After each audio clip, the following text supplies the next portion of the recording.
Lantunan azan subuh kembali menggema dari dalam kompleks Masjid Al-Aqsa pada Kamis 9 April 2026. Hal ini menandai berakhirnya 40 hari blokade ketat yang menutup akses warga Palestina. Jemaah Palestina bisa memasuki dan melaksanakan sholat di Masjid Al-Aqsa, mengakhiri momen kerinduan dan pembatasan ibadah yang terjadi.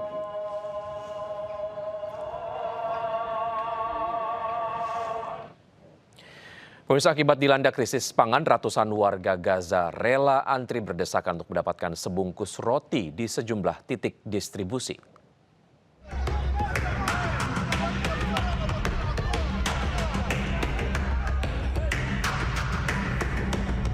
Warga Gaza ini berdesak-desakan untuk mendapatkan roti di titik-titik distribusi program pangan dunia PBB atau WFP di Han Yunis, Gaza, Palestina. Mereka terpaksa rebutan makanan lantaran sebagian toko roti tutup akibat kekurangan pasokan. Pria, wanita, hingga anak-anak berkerumun dan rela antri berjam-jam demi satu bungkus roti meski hanya cukup untuk satu kali makan. بنتي متصابه وجوزي متصاب وجوزي وبنتي الثانيه متصابه وانا باخذ لهم الخبز عشان بيفطروا بياخذوا العلاج للعلاج وهنا ازدحام سكاني فيش ما نقدرش ناخذ عطيه الخبز وانا مش كل يوم باجي عاوز تتوفر فلوس باجي ما توفرش باجيش يا ريت بجيبش. Menurut Ketua Asosiasi Tukang Roti Gaza, Abdul Nasser Al-Ashrami, wilayah Gaza kekurangan pasukan roti sekitar 50% dan memperingatkan bahwa krisis semakin memburuk karena pengurangan pasokan tepung dan solar sebesar 30% oleh program pangan dunia PBB. Sementara World Food Program PBB mengatakan ketahanan pangan di Gaza tetap sangat rapuh dengan terganggunya rantai pasokan, kenaikan harga, dan pasar tidak stabil.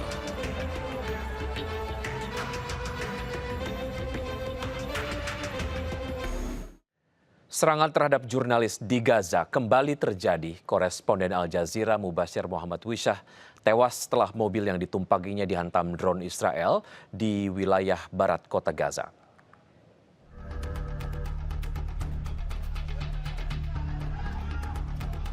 Dua warga Palestina termasuk jurnalis Muhammad Wisyah, koresponden Al Jazeera Mubashir, menjadi korban tewas akibat serangan tentara Israel di jalanan Al-Rashid dekat persimpangan Al-Nablusi. Kedua korban langsung dibawa ke rumah sakit terdekat. Akibat serangan itu, Wisyah meninggal dunia di lokasi kejadian. Menurut keterangan otoritas pertahanan sipil Gaza, sebuah drone menembakkan rudal langsung ke mobil yang dikendarai jurnalis Muhammad Wisyah. Kendaraan tersebut ludes terbakar. Puluhan orang terluka dalam ledakan tersebut.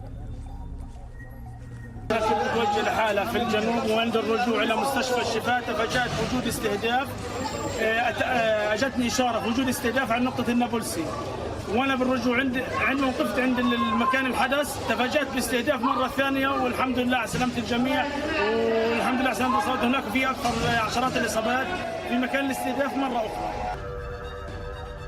Sementara Palestinian Journalist Syndicate mendesak penyelidikan internasional yang independen dan transparan serta pelindungan bagi jurnalis yang masih bekerja di Gaza di tengah resiko yang meningkat. Sejak dimulainya serangan 7 Oktober 2023, kini tercatat 72.300 lebih korban tewas.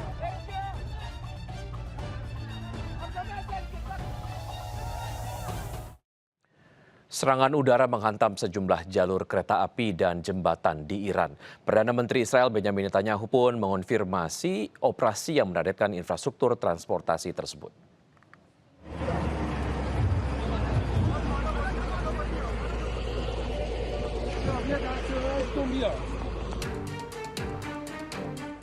Serangan udara dilaporkan menghantam jalur rel kereta di Karaj, Iran dan memicu kerusakan pada infrastruktur transportasi vital.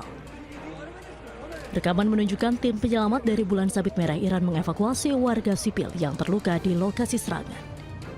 Selain Karaj, sejumlah titik lain juga menjadi sasaran, termasuk jalur kereta dengan rute Tehran Mashhad di dekat Kalehnou, jembatan rel di Yahya Abad Isfahan, serta rute Zanjan Miani.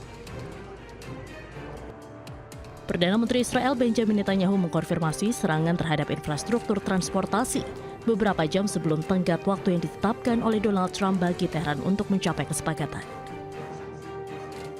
היום הם תקפו את מסילות הברזל והקשרים שמשמשים את משמרות המהפכה. הם משתמשים בהם להעביר חומר גלם לנשק, כלי נשק, ואת הפעילים שתוקפים אותנו, את ארצות הברית וגם את מדינות האזור, ואותם פעילים שגם מדכאים את העם האיראני. Serangan tersebut terjadi hanya beberapa jam setelah Israel mengeluarkan peringatan kepada warga Iran untuk menghindari stasiun dan perjalanan kereta. Sebuah rumah ibadah umat Yahudi Sinagog Rafinia di Teheran, Iran, hancur terkena serangan udara Israel. Umat Yahudi di Iran pun mengecam keras serangan tersebut.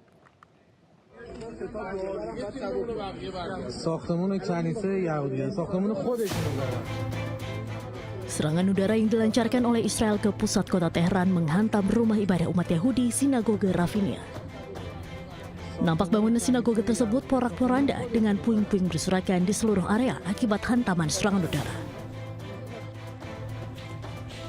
Pemimpin komunitas Yahudi Iran, Rabbi Yones Hamamila Lezar mengunjungi Sinagoge Rafinia yang hancur sepenuhnya bersama sejumlah tokoh masyarakat. Nampak pula tim penyelamat juga terlihat bekerja membersihkan puing-puing di lokasi terdampak. Rabbi Lezar menyebut gulungan kitab Taurat yang ditulis tangan masih tertimbun di bawah puing dan tengah diupayakan untuk diselamatkan. کتاب‌های مقدس می‌بینید حالا خود تومارای تورات که یه پوسه ایونه هرالگوش و با مرکب مخصوص با دست نوشته میشه هنوز مدفون است. دوستان دارن همکاری میکنن تا بتونن اونها رو بیرون بیارن. اینجا دچار آسیب شده که باعث تعصب و ناراحتی بسیاری برای همکیشان ما شده. دوستان زیادی از هموطنان مسلمانمون از امروز صبح تا حالا با شنیدن خبر ابراز تعصب کردن. Sebelumnya, militer Israel mengumumkan pada hari Selasa bahwa mereka telah melakukan serangkaian serangan udara yang menargetkan infrastruktur di Teheran dan daerah lain di Iran. IDF pun menyesalkan kerusakan yang timbul pada Sinagoge Rafinia. Jembatan di Jalan Tol Kharazi, Teheran, Iran hancur setelah mendapatkan serangan udara. Rekaman kamera kendaraan memperlihatkan ledakan dahsyat menghancurkan jembatan satu hari sebelum gencatan senjata tercapai. Serangan udara Amerika dan Israel ini menyasar jembatan di jalan tol yang aktif digunakan oleh warga. Infrastruktur publik seharusnya dilindungi dan tidak menjadi target serangan sesuai dengan aturan Konvensi Jenewa.